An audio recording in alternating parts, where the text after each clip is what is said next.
That's why you see a lot of women who get out of relationships, the women who were obese, and all of a sudden they have this charisma. They have this energy to go and lose weight because they feel better.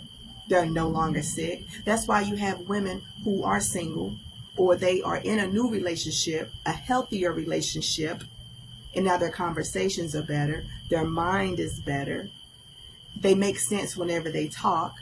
They're not running around like a chicken with his head cut off. They're not trying to go through somebody's phone. They're not going through social media. They're not trying to go talk to this person's family and get answers. They're not accusing people of talking about them behind their back because they're no longer sick. I'm trying to tell you, if you evaluate your life and you evaluate your relationship and you evaluate the person that you are with, you will see if that person is making you sick. There's a lot of changes that we go through. And we try to think, when did this start happening? And there's a lot of definitions to sick. There's a lot of definitions to sick. If you feel like you are depressed, when did that start happening? Depression is a sickness. When did you start feeling like that? When did you feel like you weren't worth anything anymore? When did you feel like your value went down? Because now you're sick. Whenever you start feeling like talking to yourself and only yourself and playing these negative role plays in your head, you're sick. When did that start? Who were you with when it started? Who triggered that? Whenever you start thinking about unaliving yourself, when you feel like nobody wants you around and the world would be better without you because you're always screwing up, because somebody is gaslighting you. Somebody is telling you that you are always the problem.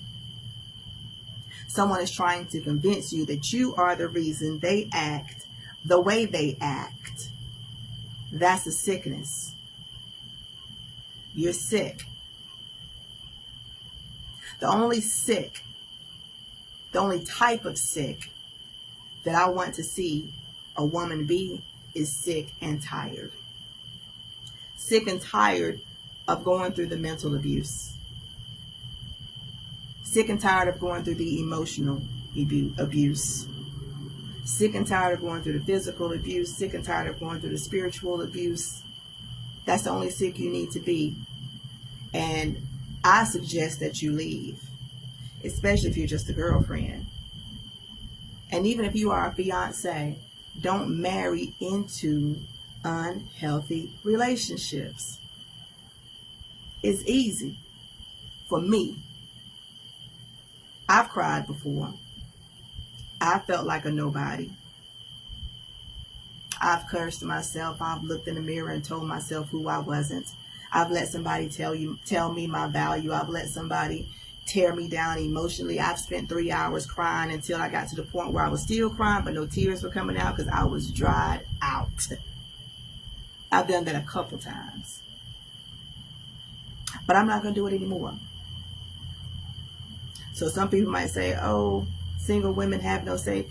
A lot of us are single by choice because we see the red flags and we see the sickness that comes from some of these men. So ladies, I am here to tell you, if you are in a relationship and you cannot find your peace, if you are in a relationship and you cannot find your happiness, and I'm talking about you finding it on your own, not finding it in someone else, but all of that is being depleted. Your cup is no longer halfway full. Your cup is just going down. Okay? You're almost rock bottom with your cup. Your man is making you sick. Think about it. Comment below. Let me know what you think. Because I think I know what I know what I know. Because I know. Wait, before you go, did you enjoy this episode? Well, listen to some of my other episodes. I'm pretty sure you'll like those too. And while you're at it, take a moment to join my emailing list at girlfriendletmetellyou.com. You do not want to miss what I have coming up for you. Thank you again, as always, for your continued support, and share this with somebody. Tell them about me. I'd appreciate that too.